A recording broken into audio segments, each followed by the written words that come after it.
Thanks for clicking on Wayne.com for this week's edition of Inside the Zone. Shane Albarani joining us. And Shane, some good, some bad, and some ugly. I don't know why we're here. Nothing happened this weekend. Yeah, nothing happened. At least, we can, we're very pro Komets, but we'll forget all about Saturday night. Yeah. Otherwise, not a bad weekend. But let's start with Friday night. It was going to be a challenging week. You had some good games. They were all away from home. You got a road game Friday, you got a road game Saturday, you got a road game Sunday. So what about Friday night stuck out in your mind? Because a 7-5 win at Kalamazoo. Kalamazoo and the Komets always seem to play tough. Yeah. Obviously, it was a nice victory. What was the key there? Yeah, it was nice. Kalamazoo, they've been hit by some call-ups and injuries, but that's been their story all season. The line of Tanner Sorensen and Chris Collins, that is the problem with Kalamazoo. That is a very, very good line. They scored 4 out of their 5 goals, I believe. So moving forward, it's trying to shut down that line. That was just the problem. So. They played a tight game. It's a different game when you play up in Kalamazoo because it's a smaller rink and they had a good crowd. So a lot went right. We were able to score 7 goals, which we've had some problems getting a lot of those goals like that. But just trying to tighten up your game going down the stretch and knowing Kalamazoo very well because that's the team we're going to play the most down the stretch. So, it was one of those things where, we gave up a lot of goals, but we scored a lot of goals. So you take that as a plus that you did get the 2 points. One of the things I really liked is that Sean Sidlowski, late in the second period, he gets what eventually would be the game-winning goal. And we talked a couple of weeks ago about how Sid in the last month had struggled, but he started to, in the last couple of weeks, turn things around. This could be a real, springboard point, I guess you could say, for him. Yeah, 2 points yesterday in the game in Wheeling. So I believe that's 10 points in 5 games, I believe, for Sid. So, he's starting to turn the corner. So that is always a good sign when you have the scoring champ and the MVP, on your bench. I mean, that's always a great thing. But it's nice to see him. He's starting to find a groove, and he's starting to find the back of the net. Okay, now when I saw the score on Saturday night, I didn't really – I was trying to put a positive spin on this, but I racked my brain and I couldn't really think of anything other than the fact that it's been a while since we've seen a game like this from the Komets. 11-0, the loss in Toledo. You never want to lose 11-0. Yeah. You never want to give up double-digit goals, and you certainly don't want to give it up to Toledo because it's freaking Toledo. Right. What was it like broadcasting that game, and what did the Komets say afterwards? I mean, it is only one game. Yeah, and it doesn't matter if you lose 11-0 or 1-0. It's still a loss. It only counts as one loss, so you have to turn the page and move on to the next one. And I think that's what everybody kind of was. You know what? It's sports. You play a lot of games. That's going to happen. And it hadn't happened in 64 years. So you're doing pretty good. If it only happens once every 64 years, you're doing okay. But as a broadcaster, I've called blowouts before, going back to high school games where it was 79-15. It's something you deal with. There's a time where it's like, oh, is this ever going to end? That does happen. But again, it's you turn the corner. And that was one of the few times where I kind of thought, what would Bob say in this situation? It's like after the game, I so wanted to call Bob up and ask him because he would have been there in 1955 and in 1959 when the Komets lost 10-0 to the Troy Bruins. So I did the next best thing. I got in touch with Karen, Bob's daughter, and I asked her exactly what would your dad have done. So what was her answer? Oh, it was what he would have ranted for about an hour. He would have had a sandwich and a beer and he forgot about it. So there's a great philosophy right there. Slush it, as they say. Exactly. What was Gary like afterwards? Because we've seen, his emotions can run the gamut like anybody. Yeah. So I'm just interested in to see what his attitude was because I know he has to turn around and get the team ready to play in a 3:00 game in Wheeling right after that. Yeah. Oh, no, he took the philosophy you're supposed to do. You got 5 minutes to get over it. So that's about what it was. Sure, it was a quiet bus ride to Wheeling, but that's to be expected. But, the next day when I talked to Gary, he was fired up and really looking towards, the veteran leadership on this team to get this team back on the track and played better yesterday. Didn't get the 2 points, but it was a marked improvement from the night before. Yeah. What was it about the game in Wheeling that stuck out to you? Because it's a 3-2 game. It's at Wheeling. It's the third of the three-leg trip. Really a pretty good effort from the Komets, considering everything that went into the weekend. Missed opportunities was the thing I took away from that. We had a lot of chances, in between the hash marks, right in front of the net, right in the blue paint, and just could not bury a goal late in that game. So that was the big thing. But that has also kind of been the story of the season. Just those bad breaks, those missed opportunities. When you get opportunities in close on a goaltender, you just have to bury them, and that was the thing I took away from it.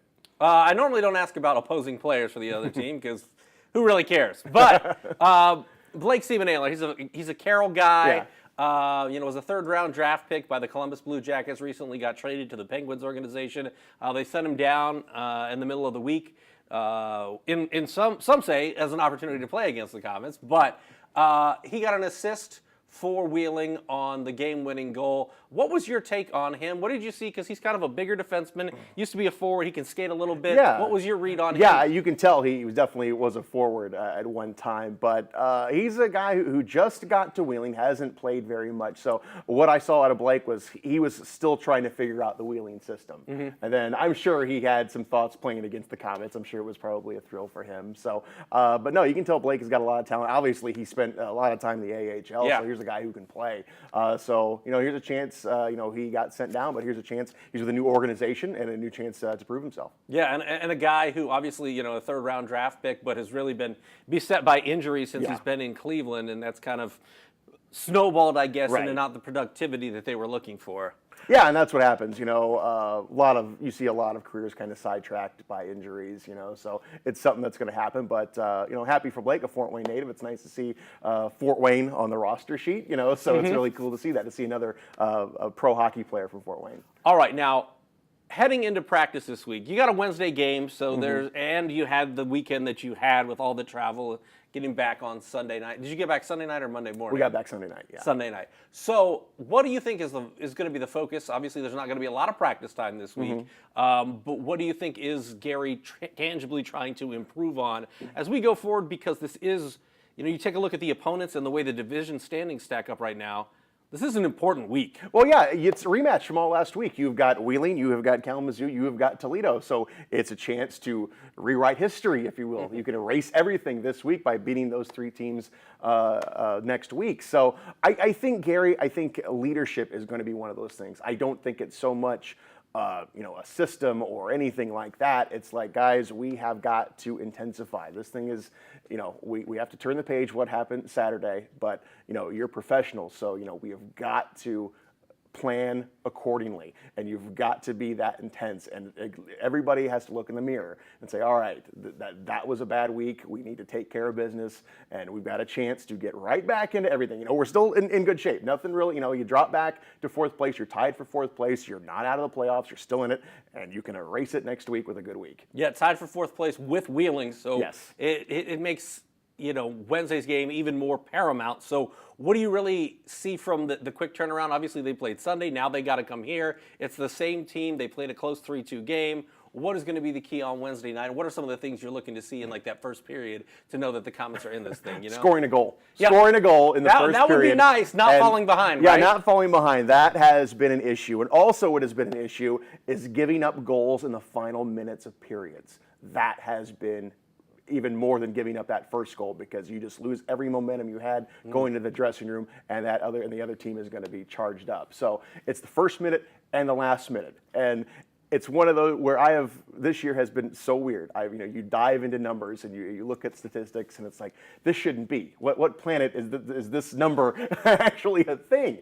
So, and that was one of those things where I looked up today how many times we had given up goals in the final minutes of periods, not counting empty net goals, and it was just huge. I couldn't believe how many goals. So, it's the start, the middle parts of the periods doesn't seem the problem. It's the start and the finishes is going to be the most important thing. But yeah, we gave up a goal in the final minute in the first period yesterday, and that was just the momentum shifter. You kind of got that feeling where if you can get that first goal, the attitude of this team changes when they have a lead.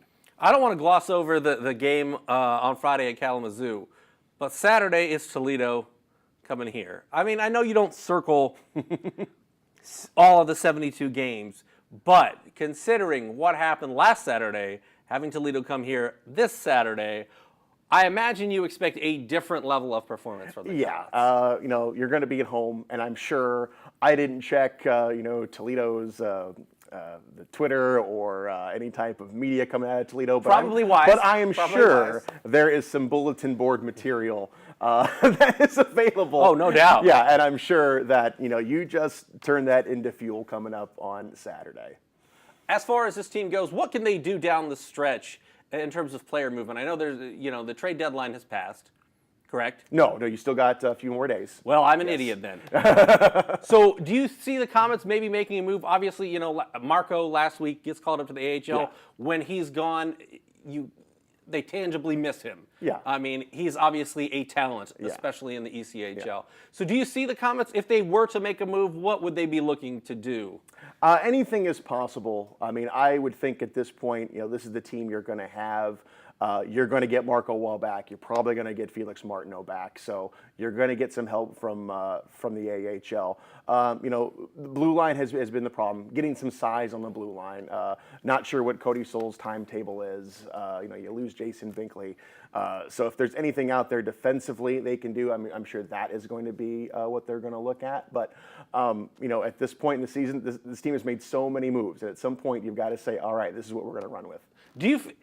Is this the most moves that you've seen in a single year from the Komets? I mean, without having to stack up the numbers, I mean, just your feel for it? Not really. I don't think we're quite into that. We're getting there? close to it, Yeah. but I don't think we're quite there. I think maybe the first year or two in the ECHL, when we were still kind of learning the league, I think there was a lot more. But we're approaching that. But you know, we're looking at players coming out of juniors, college kids as well. So I would expect something like that this week as well. So you know, this team isn't done making moves. You know, there any chance to improve this team, they're going to do it. You were echoing Blake Sebring because for so many years, when we were about this point in the season, he would say, Komets are always looking to add a big defenseman who can skate. Those are hard to find. Well, yeah, and that's the thing we always say it. Those are hard to find at the beginning of the year, and at this point in the year, they're real hard to find. That is right, but that's what we need. I mean, it's true. You need a guy up there at the blue line who could move the puck, and it's you know, last year you had Ryan Calkin, you had Bobby Shea, you had Curtis Leonard. You had three guys who could really do it. So no, I mean any team would like to have that, not just the Komets. I'm sure there's probably a dozen other teams who wouldn't mind doing that. But you know, who knows? You know, with college kids, their seasons are ending.